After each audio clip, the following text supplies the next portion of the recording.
10, 9, 8, 7, 6, 5, 4, 3, 2, 1. Okay. Jumpstart is a workshop that I co-developed with my friend Melissa Bond, and it is a workshop in which we invited individuals who have Down syndrome to participate with their family members. We also included about 7 University of Utah Modern Dance students as assistants, and 1 Screen Dance graduate student also as an assistant. To be able to work with the university dancers in the university setting, to have the kind of reach that the university has, and to work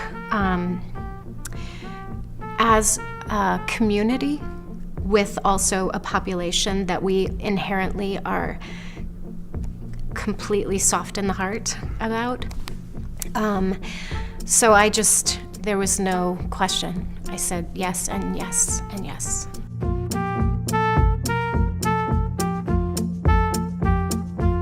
We developed this workshop to include dance, storytelling, and word play. And we had people of all different ages, different relationships. We had 8-year-olds through adults. We had parents and children. We had siblings. We had cousins. We had caregiver and children. We had university students, and then Melissa and I.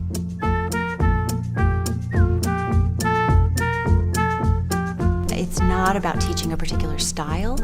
It's not about teaching particular steps.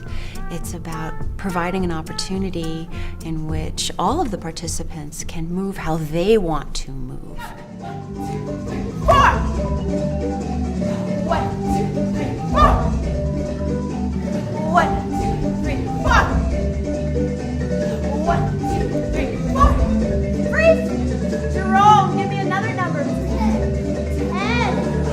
All right.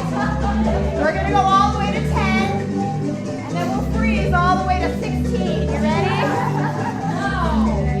Here we go. 1, 2, 5, 6, 7, 8, 9, 10. Jumpstart has been, I think for me, a lot of fun in being able to do something together as a whole family, not just for one person in the family that we bring to something to do, but to enjoy as a family, as a group together. That's been really a lot of fun for me.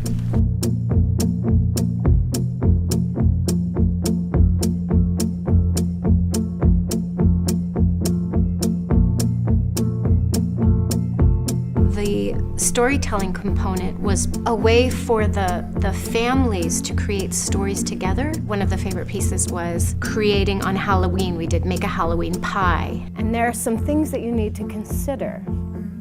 Is this a funny pie or a mean pie?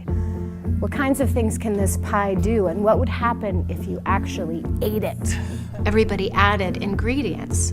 So it was a nice metaphor of creating something warm and inviting and sometimes gross. The ingredients, 1,500 crazy people's brains.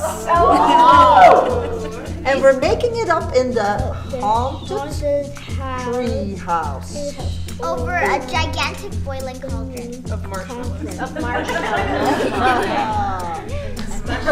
Special ingredient.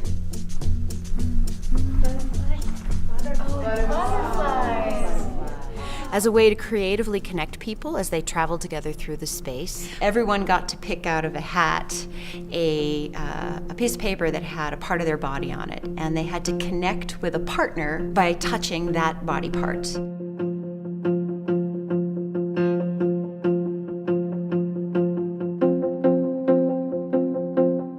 This is my cousin Sydney.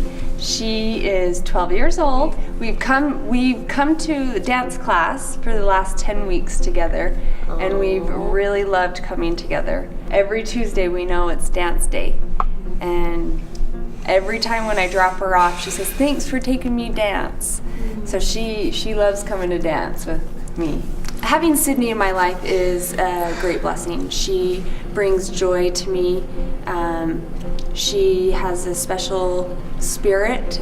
She helps me remember what's important in life. Enjoying each day, having fun, and when things get frustrating, she'll touch you and just soften like that. She'll just soften your heart. To have a sister with Down syndrome gives you an orientation and a framework of embracing difference and seeing difference in others as a point of celebration, not to minimize difference necessarily, but to really just honor it and look for the individuality in the person.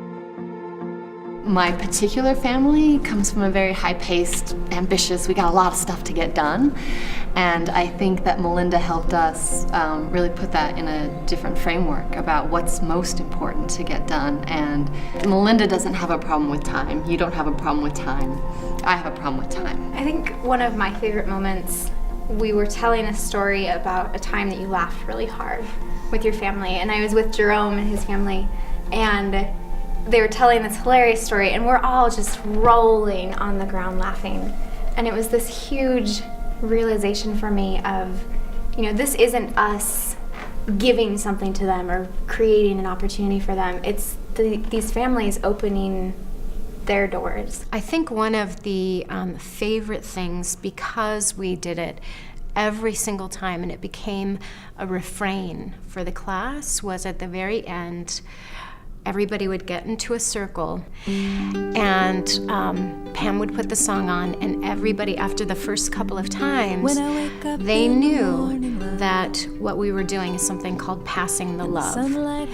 And in my memory, it developed organically. There was this, not just I'm holding the love and passing it to you, suddenly there became this unbelievable creative element that everyone started doing, and sometimes it was pouring the love into their hand, pulling it out of their ear, or passing it over, and the physicality turned into a narrative, and it was one of those moments that we all waited for. A lovely day, lovely day, lovely day, lovely day, lovely day, lovely day, lovely day, a lovely day.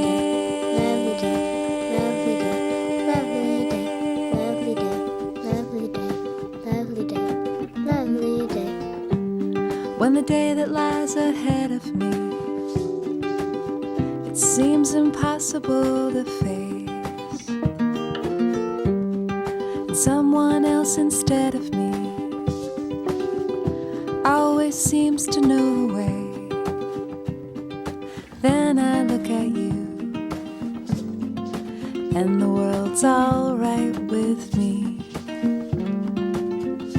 Oh, just one look at you, and I know it's gonna be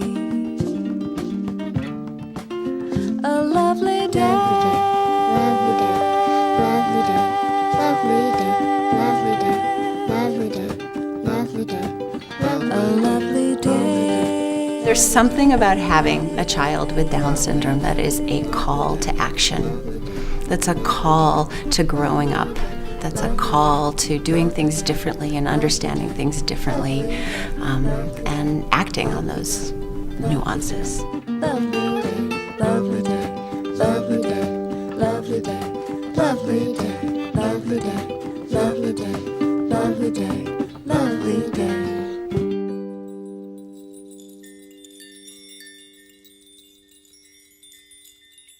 Melinda, I'm wondering, because you danced a lot when you were little. Yeah, what does it feel like dancing again now?